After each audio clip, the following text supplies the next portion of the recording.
welcome to the first episode of Airwave, a podcast where we talk about just about anything that a high school student will want to hear. And today we have a very special guest, someone that went to Avon, has made Avon proud. He attended Harvard, so he's a pretty smart guy. And right now he's the director of communications in South Bend under Pete Buttigieg. He's someone that's definitely made Avon proud, Mark Bode. And hey, how's it going, guys? So, and then I'm Prabhvir and this is Stephen Dumeyer. I don't get an intro because that's not how things work. Oh, no. Okay, so, starting off, you, of course, went to Avon. So what was your experience like at Avon? My experience at Avon was fantastic. Avon really gave me, I would like to think, a world-class education. They had fantastic teachers. I'd challenge any other high school in the state to have the teachers that we had. Some are still there. I had Mr. Haiduku, Mr. Record, Kern, Mr. Asmussen, just a lot. Oh, no. Uh-oh.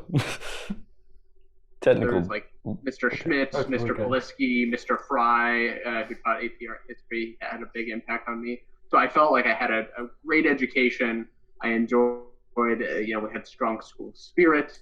There were a lot of friends. One of my favorite things was to walk through the halls and there's so many folks from different backgrounds, different walks of life who attended Avon. And so that was really special to me too. So I couldn't have asked for anything more. Also, it had the little wrinkle of when I was a sophomore, my mom came and became an assistant principal at the school, which had its own things. I know she's still there now, and from what I heard, doing really, really well. Avon was a great part of my life.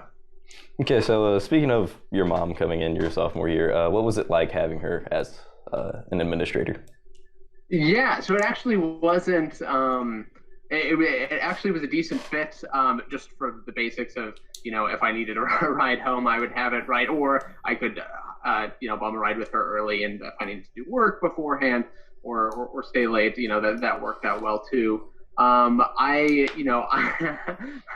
not somebody. I was very rule oriented, so it's not like I was trying to break a bunch of rules and get around my mom or anything like that. I was definitely there on senior skip day. I probably would have been there even if she hadn't been my assistant principal. So it was a good fit. I had my older brother there for most of the years, and then my sister was there for my last year. So it was a good fit. There wasn't anything too wild about it. Okay, and then so you, of course, went to Harvard, one of the most prestigious universities in the country. What is your advice for a freshman going into the high school, whether it be Avon or anywhere, that wants to go to a prestigious university? Well, I would say, number one, challenge yourself, Challenge yourself from the get-go. High school is certainly a time for exploration and learning what you love and that type of thing, but I wouldn't try to ease up on your schedule. There are valid reasons, right? Mental health is a strong reason. If you've got other things going on, those are valid reasons. But schools like to see hard work, and that doesn't matter what prestige a certain school has. I think colleges and universities are getting better and better. So even if you don't go to, say, an Ivy League school, I think that's totally fine. You're gonna find challenging places, across the spectrum. So I would encourage yourself, find what you love, challenge yourself in doing that, and then no matter where you end up, you should succeed. I will say one thing that's one of the most important things is learning how to write. And Avon has some very good English teachers to teach you how to write, but writing is the most important skill for whatever field you go into, whatever profession, whatever university. Learn to write well, and then everything else sort of falls from that. Okay, so obviously you attended Harvard, which is in Boston. So the most important question here is, did you become a Patriots fan during your time there? Oh, I'm offended at that question. No, it was quite painful to be surrounded by so many Tom Brady jerseys. Oh, no. I watched several Super Bowls that the Patriots won while I was there, and that was some of the darkest moments of my time in college were were the nights of the Super Bowl around that. So no, and I'm very glad to be out of that. I'm very glad to be out of that. if I'm not mistaken, you were in Boston when the Falcons blew the 28-3 lead, right? I was, that's and cool. I was in a room where we had half Patriots fans, and not even half Falcons fans, but half anti-Patriots fans, and we were talking that full first half. That was so good, and then that last half, that was not so good. Ooh, yeah. So, what was it like getting the acceptance letter from Harvard? I mean, you always hear like stories about like the pure joy that someone has getting an acceptance letter from just any university, really. Yeah. So, well, actually, I was when I was in school, I was the statistician for the boys basketball team. My brother was playing for most of that time, and then my senior year, he was not, but I still stood on as statistician. We had a basketball game up at Harrison High School, which used to be in the HCC, and I was talking to Angie Miller, who I think is still helps with the athletics and runs the athletics Twitter account, I know. And so I was talking to her while she taped up somebody's foot, I think, and my mom texted me and said, "Hey, I think decisions were released today." And so I sort of lazily, opened the email expecting to get probably deferred until the regular admission school. And it pops up, and the picture doesn't pop up. The Wi-Fi signal is not that strong. And just said, "Congratulations!" And I sort of paused. I said, "Well, that doesn't look like a deferral or a rejection. That's strange." And then it began to say, and I was like, "Yo, this happened." And then I sort of ran out I was like telling the coaches, "Oh my gosh, I just got this!" And then I called my parents and called my brother and called my sister. And then Avon won the JV basketball game on a last second, like half court shot. And I thought, this is like, I need to buy lottery tickets. Except on the way home, it was in a snowstorm. We were like sliding back and forth on the way back from Lafayette on the highway. And I thought, I can't die now. This is, I mean, I would die happy, but I've got to get through the snowstorm and back home and actually enjoy it. So I made it back safely. And, I was able to get out there. Okay, so once you got to Harvard, what house did you get sorted into? Yeah, so when you're a freshman, you're all in the yard, and I was actually in the Wigglesworth dormitory, and it's actually 3 buildings, so it's Bigwig, Midwig, and the Wiglet, and I was in the Wiglet. Actually, it's kind of cool when you first get in and move in, you get a list of all the people who have lived in your room. So I didn't have anybody too crazy, but if you've ever heard of the book Guns, Germs, and Steel, Jared Diamond is the author of that, and so he was in Wigglesworth J11 also. And then yeah, after your freshman year, you're sorted into, on housing day, you're sorted into the houses, and I was in Winthrop House. So the Winthrop Lions was what I was in. The only reason I know who Jared Diamond is because he was on a question of the AP World test that I screwed up. There you go. Yeah. There you go. You never know. You never know when AP World comes in. Yeah. So what did you major in at Harvard? I majored in government and I minored in economics. So, yeah. So then going on top of that, if you had to pick one thing that you would say was the best part of Harvard, what would it be? Oh, I mean, it's cliche to say the people, right? But I would say that's what it was. The professors were great and accessible, and you could go to office hours and speak with, right, the top people in their field, which was great. But honestly, I remember most my friends, the people I did, was on the HPR, the political review, and that was very important to me. And, I have lifelong friends from that too. And perhaps the thing that it did for me was also humanized sort of what, growing up in Avon, right, you can read and watch, like, there are things happening around the country, around the world, and maybe in New York or San Francisco, you hear about, like, the tech sector in Silicon Valley, or you read about Wall Street on New York. And then just to have a steady stream of the people that you're reading about and watching to come through campus, whether it's to speak or help teach a class or just, be honored as a guest. It really, I was able to ask questions of reporters when they came and did like pizza and politics events, and they were sitting across the table from me, like not so different than I know we're doing it virtually, but it made me say, okay, I could see myself doing that. I interned with the U.S. Conference of Mayors, and then that made me comfortable enough to, talk to Mayor Pete here and ask for an internship with him. And then, he's had things, go pretty well for him as he's run for president. And it hasn't felt too far above my head. And I think a lot of that is initially when I was in school, the whole, I don't know, what am I trying to say? It didn't seem so far off, right? It felt accessible, and that's continued. Okay, so you mentioned HPR earlier. What were some of the major things you did as managing editor? Part of that is just you read through a lot of articles, and you're not taking the first cut. You have section editors to do that, but a lot of the feature pieces, you want to sort of really get into the mud and work through every line and not try to put your own voice on it, but okay, you see that the author has an idea that they want to get out, well, let's make that idea more clear.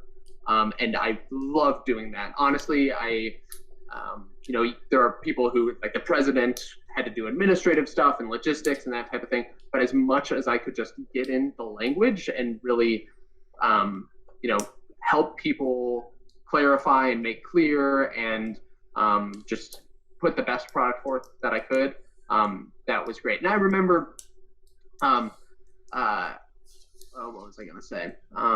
I remember there were a few memorable pieces when I would use them as examples. I remember teaching folks how to edit and how to write. And I took a piece from the New York Times, actually, we were talking about the New York Times earlier, the New York Times that I didn't think was actually that good. And I had, these college students edit the New York Times and make that into a better piece. And so that was really, I don't know, that's what I like most about it. Yeah, I think as a current and former newspaper students, we can relate to that. So, for sure.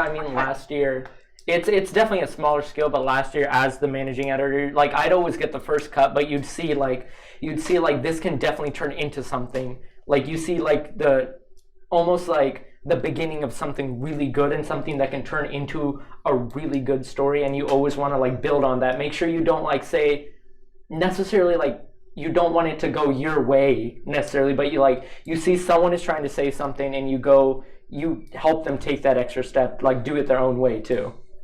Yeah. And actually, I will say and perhaps it was editing other people, which made me realize it for myself. But in high school, I really tried to demonstrate how smart I was through my writing, and really, people don't care how smart you your ideas and whether you can get them across. So if another piece of advice on the write clearly. It doesn't matter how many syllables each word has or how many ways you can make a compound sentence. Write clearly, right, so people can understand you. If you're able to do those things, it's that demonstrates your intellectual ability. You don't need to sort of shove that in people's face. So, yeah.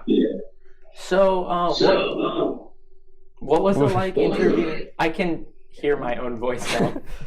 Okay, it's fine. So what was it like interviewing Tomi Lahren, especially with someone that really isn't in your own political spectrum? I did interview Tomi Lahren my last year at school. And actually I was sort of surprised. I just wrote hey, I'm with HBR. I'm interested in doing this interview, and would you be interested in actually, I found out I think that same day, oh yeah, I'll do it. So I think Tomi Lahren is a personality now and has said some, I would say, things that are hateful and perhaps discriminatory. I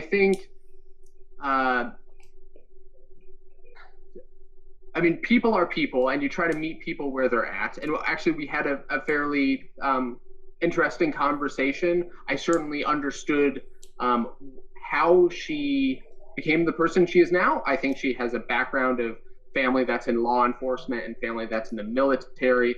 I think she's from South Dakota, one of the Dakotas, and so you grow up with a certain environment there, and that leads folks to believe certain things or act certain ways.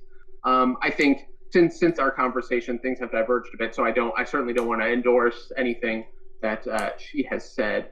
But I think there's an important lesson there that even with the people you disagree the strongest about, and sometimes they've said some very difficult things, and they should be held accountable for that. But also, it's important to understand where people come from and why they say the things they do and they act the way they act and they think the things that they do. Yeah, I think that's one of the biggest things for us when debating stuff, whether it's on the podcast or with someone else or in government or really whatever, just to understand that people have their views for a reason. It's not like they just want the world to crash and burn. They really want what's best for what they see fit. So I think it's the best to have a civil conversation, not just throw people off because you disagree with them. That's just never a good idea. So we talked about this briefly, like with you talking about the U.S. Conference of Mayors, but is that where you got your internship with Mayor Buttigieg? Yeah, so after my first year, I was I applied and received an internship with the U.S. Conference of Mayors, which is based in Washington, D.C. And every year they have an annual meeting that travels to different cities around the country. And my year it was San Francisco, and it was a great time. Obama came, Secretary Hillary Clinton came. I think Martin O'Malley also came because he was also running for president at that time. But of course, the mayors came, right? And each host city really goes all out. So San Francisco showed us, all that they had. They had their top music talent come, and they had a lot of cultural, figures. They had all of the Super Bowl trophies and NBA championship trophies and World Series trophies won by their teams just out on display one night. It was pretty impressive.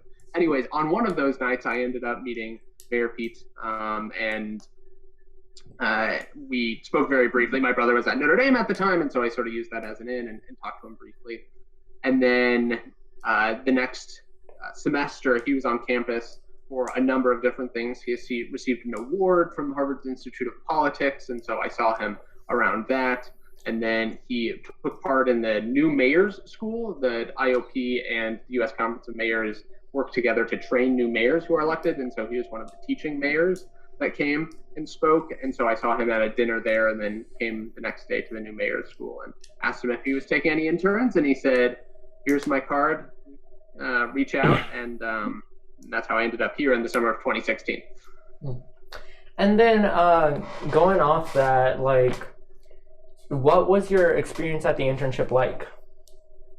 Yeah, so it was a fascinating experience. I really enjoyed it. I had really, it's almost like I had eaten the brochure from the U.S. Conference of Mayors. Like I came ready, mayors get stuff done. Cities are the laboratory of democracy. There's no Democrat or Republican way to take out the trash. You just got to do it. You got to work together with people, and you can't let politics get in the way of that. And so I came ready for that, and I would say that bore out a little bit. South Bend, the mayor likes to say, is a beta city. It is big enough to have big city problems, but small enough that you can move the needle on things that in bigger cities it would be harder to do. And so South Bend, throughout his time, has been doing exciting, innovative things, and in 2016, that was no different. So we were doing a lot of doing work on a number of different things. I was mostly in with the communications staff, which was just a director of communications. They actually switched communications directors while I was here. So learning different styles of communications was good. I got to know the other interns really well. We ended up, probably there were too many interns for the amount of work we had to do. So we ended up finding, different places we could volunteer in the community on some days, which was useful to learn all sorts of perspectives. And then we haven't been doing this in a long time, but like the mayor would actually have interns drive him around to events. That hasn't happened since I've been director of communications, but sometimes we would also pile in the car. And I remember one moment where one of the interns called shotgun as we were walking back, and he's like, I respect it, I got to do it. And so he climbed in the back with the rest of us, and we went on to the next thing. So he's game, he's down. At least he's following the basic rules of life. Yeah, they got to do it. How does your normal day at the office go nowadays?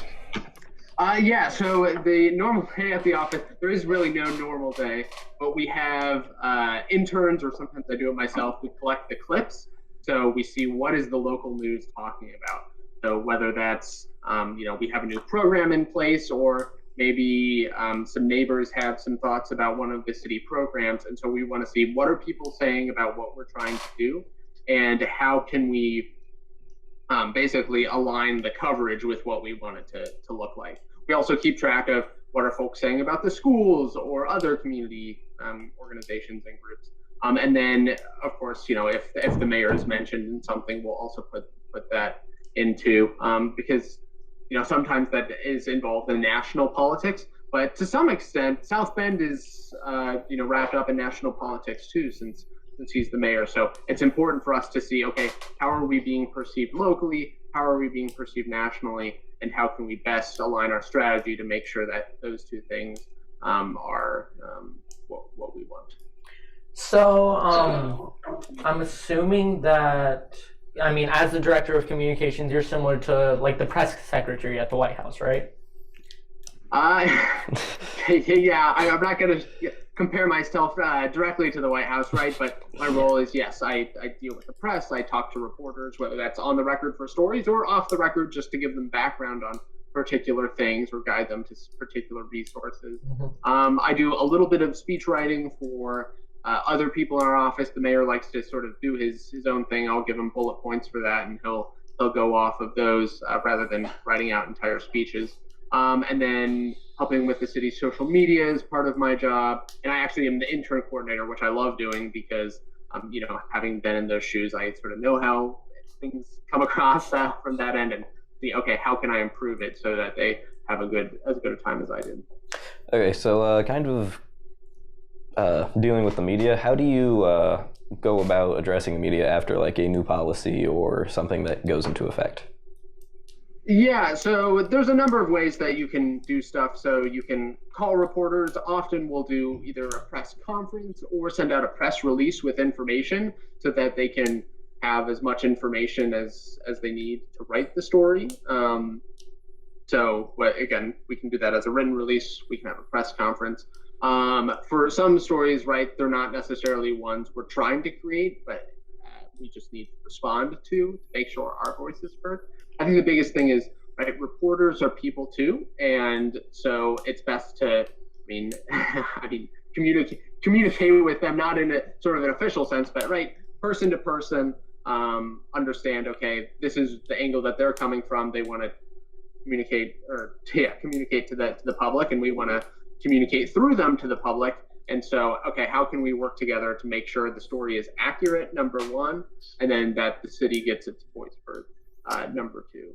So I think it was very difficult starting out for sure, because knowing what to say, when to say it, who to talk to with the city in order to get them to say it, that can be, it relies on a lot of intuition. And when I first started, maybe I didn't have as much of that, but now, like 6 months in, I was feeling pretty good. And now about 2 years and a quarter, and I feel pretty comfortable, okay, this is how this needs to go. And, sometimes you don't get the story you want, but you did your best, and, you show up the next day and try again. Yeah, I'd say as a reporter, definitely appreciate it when you get good communication, because nothing's really more annoying than either not getting a response from a source or getting a really poor response.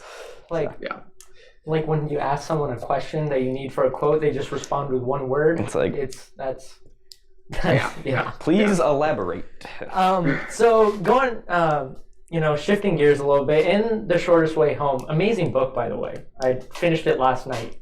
And Mayor Pete talks about how the city uses data and statistics similar to how Martin O'Malley did in Baltimore. to be more efficient. What are some different ways the city does that? Yeah, so the city, we call it SB Stat. I think it might have been called ComStat in Baltimore. And we've actually put a lot of those materials online, so maybe I can send you a link after we're done with this.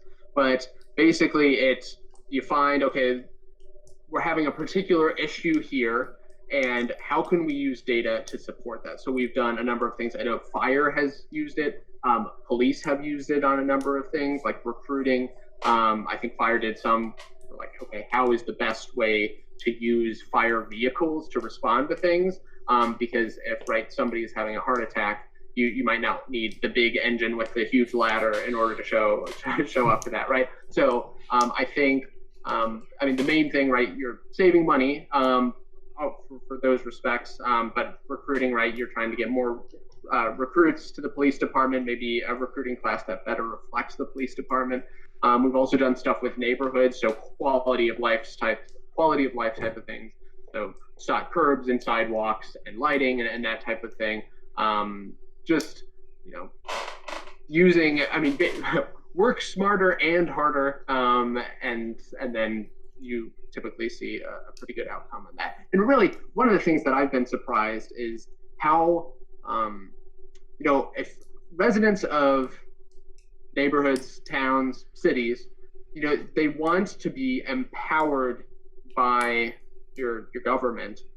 You don't want government to get in the way, right? And I know that can seem like a political thing, but right, what do people want in their neighborhoods? They want street lights so that they feel safe walking around. They want good curbs and sidewalks so they can ride their bike or walk again safely and feel like it's a great community. And you want good parks to go to so you can play with your family or read a book on a bench, right? And so much of what we do is innovative ways in order to achieve that level of expectation. And then, anything we do beyond that is great. And we've been recognized for a lot of ways we go beyond that. But at its core, we're putting together the budget right now. What is the Common Council saying? They want neighborhood investment, and to really orient our work around that has been an interesting education for me. Okay, so another thing that I think people would also like, smart sewers, something you guys have implemented. Can you just kind of fill us in on that? Yeah, so that was actually started before the mayor got to office, but actually we were just talking about this yesterday.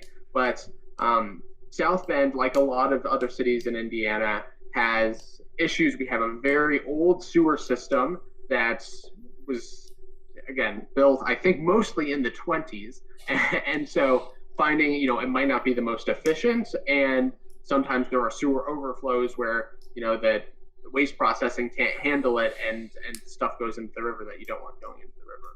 And before the mayor left, before the previous mayor left, he signed something with the EPA, which committed us to doing $700 million of improvements, which is, I think, $10,000 per person here, or something like that. Just a huge number, and that's really not affordable. So you have a bit of time to do it, but still, it takes a lot more than that. And so we sort of built out the smart sewer infrastructure. We have the most densely sensored sewers in the world, so we call ourselves the smartest sewers in the world. But basically, it uses artificial intelligence to understand, okay, this part of the city is getting more water. Well, let's reroute some of that water to other parts that aren't seeing as much, and then you have less sewer overflow. So we've achieved most of what that $700 million is asking for. And we've done that for basically $500 million less. So I think in the end, we're hoping we get a new agreement with the EPA where it's $200 million instead of $700, and you still get the same effects by using smart sewers. Yeah. Infrastructure. Yeah, I'd say that's a pretty big improvement over some basic tubes we put in the ground a century ago. So what has it been like for the mayor and the staff to run the city while the mayor is also running for president? I can't talk too much about inside baseball, but I will say he is very much the mayor, and he is very much still involved. So some stuff that you do it over the phone, right, instead of necessarily being in the same room. Mm-hmm. But on the important things, we're making sure we're checking in with him back and forth on a number of priorities that we still have to deliver throughout the rest of the year. So we have some great department heads who keep a lot of the things running day to day, but I think people don't realize just how involved he is in the running of the city, even as he's running for president. I mean, that's for sure, but how has it affected his staff though? Looking at I think it was maybe a week or two ago, your the mayor introduced the homelessness program. Very next day, he was in Chicago. So what was that like for the staff, like dealing with that while also knowing that the mayor's going to be away, but you still need him on like the morning TV and all that? Oh yeah, well I will say, so he, that was months, perhaps years in the making, that announcement, and so at each, certainly recently, like that's been one of his biggest priorities throughout his time as mayor, and he's done more as mayor than previous several mayors probably for at least 30 years. So that was a big priority for him, and he was very much in touch with the rest of the office and making sure that we got across that. And so we made sure, he is there for that announcement to council. We do the morning press the next day. And yes, there's follow-up, and he is absolutely involved in that follow-up. But just knowing, how to prioritize his time. And a lot of that is, what are the major priorities we have still? And making sure that, you're visible for part of that, but he is also involved in every step up to that and following that too. Part of it is also interesting. I've never been a part of, his term is done at the end of the year. So regardless of what he's doing, outside of South Bend, he wouldn't be creating a bunch of new programs right here at the end because, you want to have a clean handoff to the predecessor or to your successor, whoever that may be. That election hasn't happened yet. So there are a number of priorities we still need to deliver. I think lead in houses and paint is one thing that's still big for us. And certainly he's been involved and will be involved through the rest of the year on that. But for the most part, as you enter, I guess we're in the last quarter of his last term. And so, how do you deliver on certain things and then get the rest to a point where you can have a smooth handoff to the next person? Okay, speaking of fluidity, how well has South Bend, a Democratic city, worked with Indiana, a Republican state? I think, I don't want to get too political, and talk as Democrats versus Republicans. I would say state government and city governments can work together on a number of things. We had flooding last year, and the state was very helpful on that. They've also been, they passed a bunch of road funding, which we really appreciate. That's one of those quality of life things is people don't want potholes, they want good roads, and they've helped get us road funding and deliver on a number of those things too. I think one thing that we've mentioned a few times is that we're preempted from doing a bunch of other things. So, combating gun violence in the city, we don't have the ability to enact ordinances or laws that prevent certain firearms in the city. That's a state law that preempts us from that. You hear from certain folks who want to ban plastic bag use in stores, which you see at other cities across the country. But the state has has preempted bans of plastic bags, saying that's bad for business. So I think, there's a give and take. But a lot of our focus with the city is not, how do we, as a Democratic administration, connect with Republican administration for the state or for the country. It's we have problems. How can we bring the right people in to solve these problems, come up with solutions, regardless of which party you're in, and make sure, are you meeting those expectations that people have for improving their quality of life and letting them be free beyond that? So when it comes to the Mayor Pete in his book mentioned how he was a campaign volunteer for then Senator Obama in 2008. How do you say Mayor Pete is similar to former President Obama and other presidents as a leader? Oh, You guys are gonna get me in trouble by the end of this. I would say, what I would have to say about the mayor's leadership is the person that you see in the debates, in his town halls, or even in his public appearances as mayor of the city of South Bend. He is a consistent personality, a consistent person, regardless of where he is and what he is doing. So I know him to be someone with good values, who is thoughtful and truly wants the best for the residents of South Bend, and just anybody who comes through the city, and I think beyond too. So I would say he is the same person that you see on the national stage, and I think that's a pretty strong commendation. Mm-hmm.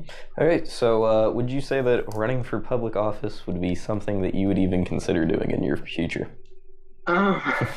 Yeah, honestly, when I was in Avon, I was definitely thinking that was going to be what the case was. When I got to college, I think I really understood, politics isn't so much a game as, public service is something I believe, right? I've been given certain opportunities, and I owe it to others to help extend those opportunities. And so I feel very strongly that public service is what I'm meant to do and what I should be doing, just because I feel like I won the lottery to some extent, and I've got to make sure other people have that. If I were to sort of sell out, that's a selfish maneuver. So there are a number of ways to do public service. Some of those are running for office. I think we're pretty far from that, from where I sit right now. I certainly wouldn't rule it out, but I love the work I'm doing right now. I see a lot of value in working for executives at the city level. So I don't know what exactly would be next for me, but I feel pretty certain that that'll be public service, and then we'll see how things go from there. Okay, well, there you have it. That's all we have. Thank you for talking to us. Honestly, I mean, you're a very busy person, and it's great that you took some time out, not just like interviewing right now, just like responding to emails that we had and all that stuff. Thank you very much for that. Yeah, it's greatly appreciated. You froze again. Mm-hmm. Sorry, we got to pause in there. Okay. I'm happy to do it. I'm glad we were able to make this work despite a few technical challenges. But always happy to chat. Avon was a very important part of my growing up. If folks ever want to talk, I can't say I'm able to pick up the phone right away, but I'm always happy to talk, and whether that's about public service or just whatever. I want to be here for folks. So whether it's you guys or if anybody wants to reach out, I'm happy to chat, because Orioles got to look out for each other, right? Of course. Yep. Oh, I want to thank you guys for tuning into this episode of the Airwave Podcast. We'll be back soon for another episode, and we just want to give a special thanks to Mark Bode for just giving us time today and being able to talk to us. Okay, of course. thank you. Thanks, guys. Okay, see you, Mark.